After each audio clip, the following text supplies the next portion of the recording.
இது நாள் வரைக்கும் தமிழ்நாட்டுல ரெண்டே பேத்துக்கு தான் போட்டி, ஒண்ணு தாவேக்கா இன்னொன்னு திமுக அப்படின்னு சொல்லிட்டு வெட்டி வாய்த்தனமா பாஜகன்ற கட்சியுடைய கொட்டம் வந்துட்டு இந்திய ஒன்றியத்துல இருக்கிற வரைக்கும் தமிழ்நாட்டுக்குள்ள அதோட கொட்டத்தை அடுக்கிறதுக்கு இந்திய ஒன்றியத்தில் பாஜக அதனுடைய சனாதன சித்தாந்தத்தை வைத்துக் கொண்டு ஏகாதிபத்தியம் செய்து கொண்டிருக்கிற காலம் வரைக்குமே வந்து பார்த்தா தமிழ்நாட்டுல திமுகவுடைய ஆட்சி வந்துட்டு எவனாலையும் அசைக்க முடியாது, எவனாலையும் ஒண்ணும் புடுங்க முடியாது. தன்னுடைய ரசிகர்கள் முன்னாடி விசில் அடிச்சு உசுப்பேத்தினாலும் அவர் ஊதின அந்த விசில் சத்தம் வந்து பாத்தீங்கன்னாக்கா சங்கு சத்தமா கேட்டிருக்குது. நம்ம அண்ணனை பெருசா நினைச்சிட்டு பில்டப் பண்ணுமேடா, அண்ணன் டம்மி பீஸா, சீமான் ரேஞ்சுக்காவது வருவாரா வரமாட்டாரான்னு தெரியலையே. திமுகவோட போட்டி போடுன்னு பார்த்தா கடைசியா நாம் தமிழர் கட்சியோட தான் ஒரு படத்தை பிளாக் பண்ணோன்னு நம்ம அண்ணன் டம்மி பீஸ் ஆயிட்டாரு. விஜய் வந்து கிளீன் ஹேண்ட் எல்லாம் கிடையாது, முழுக்க முழுக்க. இப்போ சொல்றேன், நீ வந்துட்டு உண்மையிலே நேர்மையானவன் இருந்தாக்கா இது வரைக்கும் நீ எவ்வளவு சம்பளத்தை வந்துட்டு பிளாக்ல வாங்கின, எவ்வளவு சம்பளத்தை ஒயிட்ல வாங்கினு சொல்ற உனக்கு திராணி இருந்தது. ரஜினிகாந்த் ஓப்பனா பிரஸ்ல சொன்னாரு, பிரஸ் பீப்புள் முன்னாடி சொன்னாரு, ஓகே நான் இவ்வளவு பணத்தை பிளாக்ல வாங்கினேன், இவ்வளவு பணத்தை ஒயிட்ல வாங்கினேன். உனக்கு சொல்றது துப்பு இருக்கட மானகெட்ட நாயே. இந்த உலகத்திலே ஊழல் ஒழிப்பை பத்தி எவன் அதிகமா பேசுவான் தெரியுங்களா? எவன் எல்லாம் வந்துட்டு அரசாங்கத்தை ஏமாத்தி வரி ஏய்ப்பு பண்றானோ அவனுக்கு தான் இந்த ஊழல் ஒழிப்பை பத்தி பேசுவானுங்க. இந்த வரி ஏய்ப்பு நம்புறதுக்கு தமிழ்நாட்டு மக்கள் என்ன அவ்வளவு முட்டாளாவா இருக்காங்க? திமுக இருக்கக்கூடிய அத்தனை கட்சிகளும் கொள்கைகளா இன்னைக்கு இழந்திருக்காங்க. விடுதலை சிறுத்தை கட்சியில இருக்க ஒரு சாமானிய தொண்டன் வந்து கொஞ்சம் டென்ஷன் ஆனா கூட அந்த வளர்ந்து கெட்டவனை வந்துட்டு அப்படியே உரிச்சிடுவானுங்க. பெருமுனை ஆட்சி தோழர்களுக்கு வணக்கம். தோழர்கள், தன்னுடைய முதல்வன் கனவு நம்பிக்கை கோட்டையை கொஞ்சம் கொஞ்சமா தகர்த்துட்டு வர்றாரு நடிகர் விஜய். வாக்குச்சாவடிக்கு போனோம்னா ஜெயிச்சிரும், எவ்வளோ ஓட்டர் ஐடியா அப்படின்ற ரேஞ்சுக்கு வந்து பாத்தீங்கன்னாக்கா விசில் ஊதி தன்னோட ரசிகர்களுக்கு உசுப்பேத்தினாலும் இது நாள் வரைக்கும் தமிழ்நாட்டுல ரெண்டே பேத்துக்கு தான் போட்டி, ஒண்ணு தாவேக்கா இன்னொன்னு திமுக அப்படின்னு சொல்லிட்டு வெட்டி வாய்த்தனமா வந்துட்டு தன்னோட ரசிகர்களை உசுப்பேத்திட்டு வந்த விஜய் வந்து பாத்தீங்கன்னாக்கா முதல் முறையாக இன்னைக்கு வந்துட்டு சீன்ல வந்துட்டு மூணாவதா ஒரு கட்சி இருக்குது, அதுதான் ரெண்டாவது இடத்த வந்து பிடிக்க. முதல் இடம் எப்பவும் போல இனிமேல் திமுக, அதாவது பாஜகன்ற கட்சியுடைய கொட்டம் வந்துட்டு இந்திய ஒன்றியத்துல இருக்கிற வரைக்கும் தமிழ்நாட்டுக்குள்ள அதோட கொட்டத்தை அடுக்கிறதுக்கு இந்திய ஒன்றியத்தில் பாஜக அதனுடைய சனாதன சித்தாந்தத்தை வைத்துக் கொண்டு ஏகாதிபத்தியம் செய்து கொண்டிருக்கிற காலம் வரைக்குமே வந்து பார்த்தா தமிழ்நாட்டுல திமுகவுடைய ஆட்சி வந்துட்டு எவனாலையும் அசைக்க முடியாது, எவனாலையும் ஒண்ணும் புடுங்க முடியாது அப்படின்றத கலை யதார்த்தமே. அதனாலதான் இப்பவும் வெளிப்படையா தெரிஞ்சு இங்க தமிழ்நாட்டு அரசியலை பொறுத்த ஒண்ணு திமுக இன்னொன்னு அதிமுக அப்படின்ற நிலைமை தான் மாறி மாறி வந்துட்டு இருக்கும். இதுலதான் இவன் வந்து இனிமேல் தாவேக்கா திமுக அப்படின்னு சொல்லிட்டு ஊடகத்தார் விட்டா. ஆனா இன்னைக்கு வந்து பாத்தீங்கன்னாக்கா வெளிப்படையா மூன்றாவது கட்சி இருக்குன்னு சொல்லிட்டு, ஆனா அந்த கட்சி தான் ரெண்டாவது, அதிமுக தான் ரெண்டாவது இடம், இவன் மூணாவது இடத்தை தானே ஒப்புக்கொண்டு தன்னுடைய ரசிகர்கள் முன்னாடி விசில் அடிச்சு உசுப்பேத்தினாலும் உண்மையில அவர் ஊதின அந்த விசில் சத்தம் வந்து பாத்தீங்கன்னாக்கா சங்கு சத்தமா கேட்டிருக்குது மாமல்லபுரத்துல அப்படின்னு தான் சொல்ல முடியும். ஏன்னா அவங்க ரசிகர்கள் எல்லாருமே இன்னைக்கு வந்து பாத்தீங்கன்னாக்கா என்னடா இத்தனை நாளா வந்துட்டு தாவேக்காவா திமுகவான்னு சொன்னவர் இன்னைக்கு வந்து பாத்தீங்கன்னாக்கா அதிமுகவையும் சேர்த்து இது பண்ணி இருக்கிறாரு.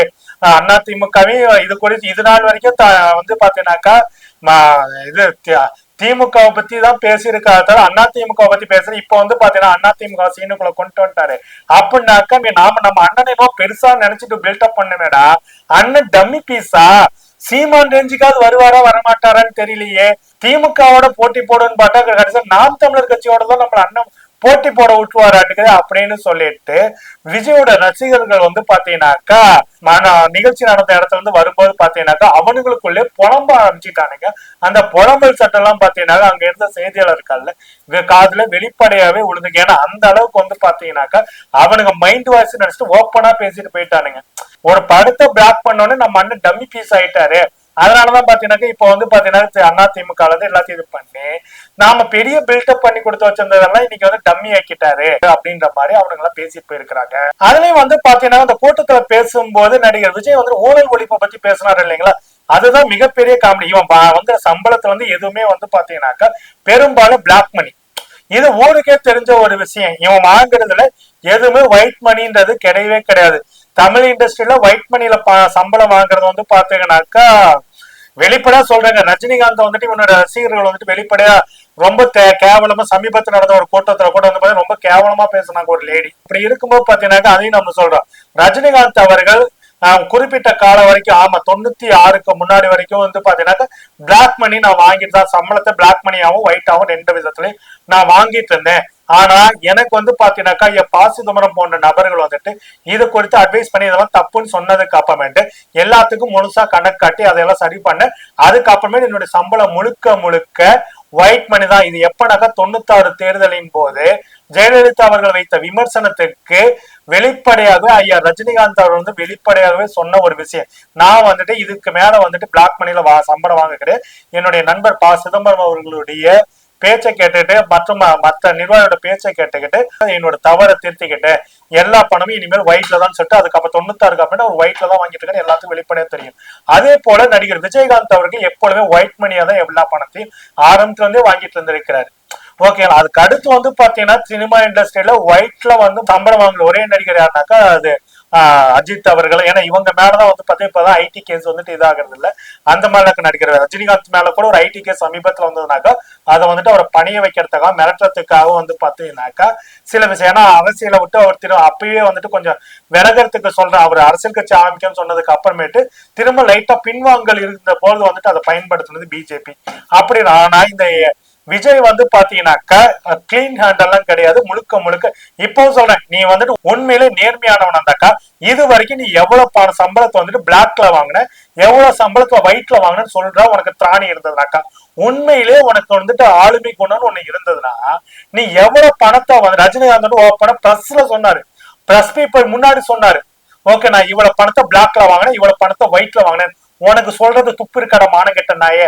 நீ எல்லாம் வந்து பாத்தீங்கன்னா என்ன பண்ற ஊழல் ஒழிப்பு பத்தி பேசுற. இந்த உலகத்திலே ஊழல் ஒழிப்பு பத்தி எவன் அதிகமா பேசுவான் தெரியுங்களா? எவன் எல்லாம் வந்துட்டு அரசாங்கத்தை ஏமாத்தி வரி ஏய்ப்பு பண்றானோ அவனுக்கு தான் இந்த ஊழல் ஒழிப்பை பத்தி பேசுவானுங்க. அவனுக்கு தான் சினிமாவில் ஊழல் ஒழிப்பை பத்தி அதிகமா பேசுவானுங்க. அது யாரு சொல்றது உங்களுக்கே தெரியும். எவெல்லாம் ஊழல் ஒழிப்பை பத்தி படம் எடுத்தாங்க அவனுக்கு பெரும்பாலும் பார்த்தா அதுல ஒரு பேர் பிரம்மாண்ட இயக்குனர் கூட வந்து பாத்தீங்கன்னாக்கா வருமான வரி கேஸ் வந்துட்டு ஐடி டிபார்ட்மெண்ட் தொடர்ந்து இருக்கு. ஓகேங்களா. அதெல்லாம் இருக்கட்டும். ஓகேங்களா. இதான் சொல்றேன். ஏன்னா சினிமால வந்துட்டு லஞ்சம் ஊழலை பத்தி பேசுற எவனுமே அவனுடைய நிஜ வாழ்க்கையில நேர்மையானவனே கிடையாது. அவனுங்க நேர்மையா என்னைக்கு இருந்ததும் கிடையாது. அப்படிப்பட்டவனே இன்னைக்கு ஊழல் ஒழிப்பை பத்தி பேசுறானுங்க அப்படின்றதுக்காக சொல்றது. அப்படிப்பட்டதை வரி ஏய்ப்பு நாய். அப்படிப்பட்ட இந்த வரி ஏய்ப்பு நாயை நம்புறதுக்கு தமிழ்நாட்டு மக்கள் என்ன அவ்வளவு முட்டாளாவா இருக்காங்க? இல்ல நீ ஊழல் ஒழிப்புன்னு சொல்ற நம்பிட்டு இருக்கிறதுக்கு உன்னோட அறிவில்லாத டம்மி ரசிகர்களா? அந்த மாதிரி வந்துட்டு தேவையில்லாம பேசிக்கிட்டு ஊழல் விட்டுட்டு இருக்க விஜய் வந்து பாத்தீங்கன்னாக்கா திமுக கூட்டணியை உடைக்கணும் அப்படின்றத அவனுக்கு கொடுத்த முக்கியமான அசைன்மெண்ட். ஏன்னா பிஜேபி தமிழ்நாட்டுக்குள்ள அவங்களோட அதிகாரத்தை செலுத்துவதற்கு மிகப்பெரிய தடைக்கற்களா இருக்கிறது திமுக. அவங்க நினைச்சுக்கிட்டாங்க திமுக வந்துட்டு ரொம்ப பலவீனமா இருக்குது. திமுக இருக்க இளைஞர்களுக்கு வந்து பாத்தீங்கன்னாக்கா கொள்கையெல்லாம் இன்னைக்கு இருக்க இளைஞர்களுக்கு தெரியாது, சித்தாந்தம்னா என்னன்னு தெரியாது. அதே மாதிரி வந்து பாத்தீங்கன்னா சொல்லிக் கொடுப்பதற்கும் ஆட்கள் அங்க வந்து திமுக இல்ல அப்படின்னு நினைச்சிட்டு இருந்தாங்க. ஆனா உண்மை என்னன்னாக்கா திமுக வந்து பாத்தீங்கன்னாக்கா இன்னைக்கு வந்துட்டு இளைஞர்களை கொள்கை ரீதியாகவும் சித்தாந்த ரீதியாகவும் இந்த 10 ஆண்டுகளா வந்து பாத்தீங்கன்னா ரொம்ப ஷார்ப்பா தீட்டிட்டே வந்திருக்காங்க. அதுவும் குறிப்பாக துணை முதலமைச்சர் உதயநிதி ஸ்டாலின் அவர்கள் திமுக இளைஞர் அணிக்கு பொறுப்பேற்றதுக்கு அப்புறமேட்டு பார்த்தா திராவிட பயிற்சி பாசரே அப்படின்னு சொல்லிட்டு ஆகட்டும், அறிவு திருவிழாவாட்டம் இந்த மாதிரி பாத்தீங்கன்னா தொடர்ந்து வந்துட்டு இளைஞர்களை சித்தாந்த ரீதியாக தயார்படுத்திட்டே இருந்தாங்க. அது மட்டும் இல்லாம சுபவி அவர்களுடைய திராவிட பள்ளி வந்து பாத்தீங்கன்னாக்கா தமிழ்நாட்டு இளைஞர்களுக்கு திராவிட சித்தாந்தத்தோட அவசியம் என்னன்றது குறித்து களம் இருக்கு. அதே மாதிரி பெரியார் இயக்கங்கள் அவங்களுடைய வேலைகளை செய்யறாங்க.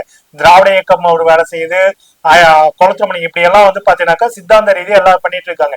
இந்த இயக்கங்கள்லாம் வந்து தனித்தனியா வேலை செஞ்சாலும் தேர்தல் வந்தா எப்பொழுதும் திமுகவுக்கு ஆதரவாக எல்லா காலத்திலும் நின்று கொண்டு களப்பண்ணி செய்யக்கூடியவர்கள். அப்படி இருக்கும்போது பார்த்தா திமுக எந்த காலத்திலும் பலவீனப்படாது அப்படின்றதுதான் இங்க கலை. அதாவது கொள்கை ரீதியா திமுக பலவீனப்படும்னா அதுக்கான வாய்ப்பே இல்லை.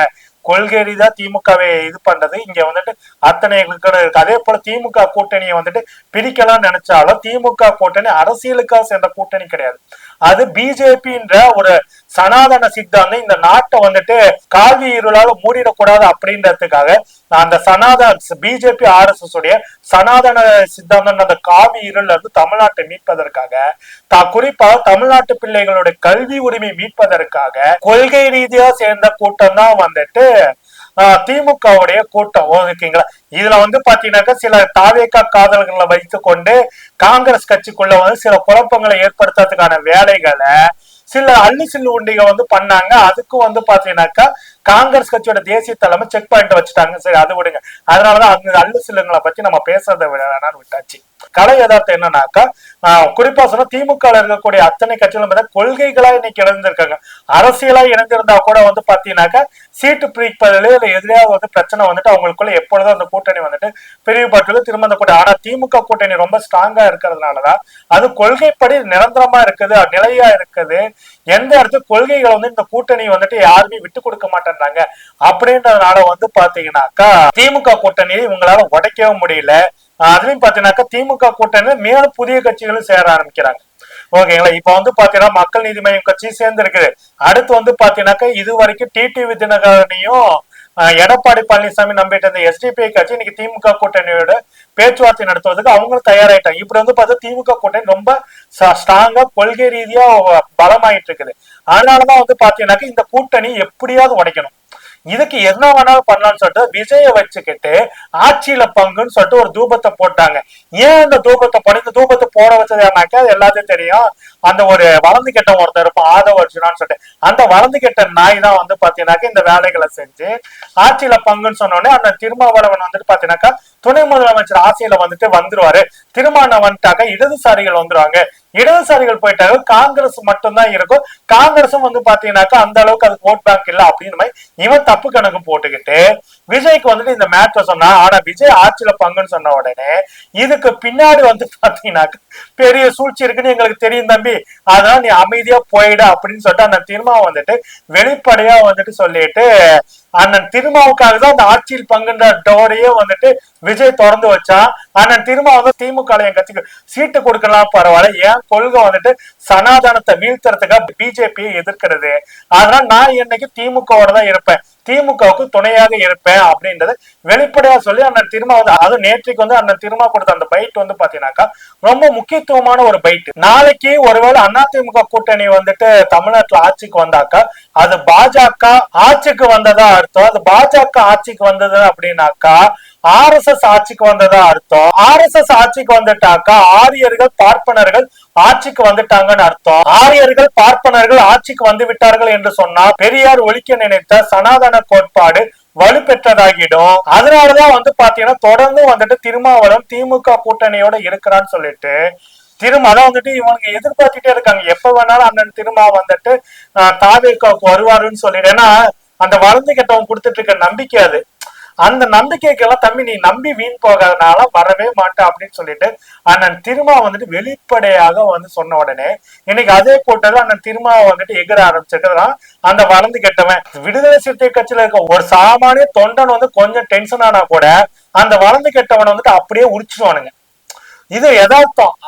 அந்த வளர்ந்து கெட்டவன் வந்து அப்படியே உரிச்சிடுவாங்க, அந்த அளவுக்கு இருக்கு. ஆனா அண்ணன் திரும்ப வந்துட்டு அந்த விடுதலை சிறுத்தை கட்சிகள் இருக்கக்கூடிய தம்பிகளை வந்துட்டு செழுமைப்படுத்தி செம்மப்படுத்தி வச்சிருக்கிறதுனால இன்னைக்கு வந்து வளர்ந்து கட்டவெல்லாம் பேசுறான். ஓகேங்களா. இது வந்து பாத்தீங்கன்னாக்க இந்த மாதிரியான சித்தாந்த புரிதல் நாய்களுக்கு வந்து நம்ம கட்சியில வந்து முக்கிய பொறுப்பை கொடுத்தோம்னாக்கா இந்த மாதிரி விளைவுகள் அவனுங்க நம்ம கட்சியவே சீரழிப்பானுங்க அப்படின்றதுக்கு ஒரு உதாரணம். இதை வந்துட்டு அண்ணன் திருமாவுக்கும் வந்து பாத்தீங்கன்னா அண்ணன் திருமா அடிக்கடி சொல்ல அரசியல தினமும் புதிய பாடத்தை கற்றுக்கொள்வோம் அப்படின்னு சொல்லிட்டு, அது போல வந்து பாத்தீங்கன்னாக்கா அண்ணன் திருமாவுக்கும் வந்துட்டு இந்த ஆதவர்ஜுன மேட்டர் ஒரு புதிய பாடமா இருக்குன்னே கூட எடுத்துக்கலாம். அது ஒன்றும் பிரச்சனை இல்லை. ஓகேங்களா. அப்படி இருக்கும் திமுக கூட்டணி ரொம்ப ஸ்ட்ராங்காவும் இருக்கு. உண்மையை சொன்னாக்க திமுக கூட்டணி வந்துட்டு வரப்போகின்ற தேர்தலில் வந்துட்டு 200க்கு மேற்பட்ட தொகுதிகள்ல ஜெயிக்கும் அப்படின்றது வந்துட்டு எந்த அளவுக்கு உண்மையோ அதை விட உண்மை என்னன்னாக்கா திமுக தனி மெஜாரிட்டியோட ஆட்சி அமைக்க போகுது அப்படின்றதும் உண்மைதான். அப்படி இருக்கும்போது பாத்தீங்கன்னாக்கா இவன் வந்து பாத்தீங்கன்னாக்கா ஏகப்பட்ட ஊழல் விட்டுட்டு இருக்கிறாங்க. குறிப்பாக வந்து இன்னைக்கு வெளிப்படையா பேசுனதுல அதிமுக அதாவது இது வரைக்கும் திமுக தாவேக்கான்னு சொல்லிட்டு எல்லா இடத்துலயும் பேசினவன் இன்னைக்கு அதிமுக சீன்ல இருக்குன்னு சொல்லிட்டு தீய கட்சி ஊழல் கட்சின்னு சொல்லிட்டான். ஓகேங்களா. அதுலயே வந்து வெளிப்பட ஏன்னா இவன் என்னவோ புனித உத்தமம் பாருங்க, இவன் வந்துட்டு வரியைப்பே செய்யாத அப்படியே புனித உத்தமன். ஓகே. இந்த உத்தம புத்திரம் வந்து பாத்தீங்கன்னாக்கா சொல்லிட்டாக்க எல்லாரும் நம்பிக்குவாங்க அப்படின்ற மாதிரி இவன் நினைச்சிட்டு இவனோட லட்சணம் என்னன்றது ஊரறிஞ்ச விஷயம்.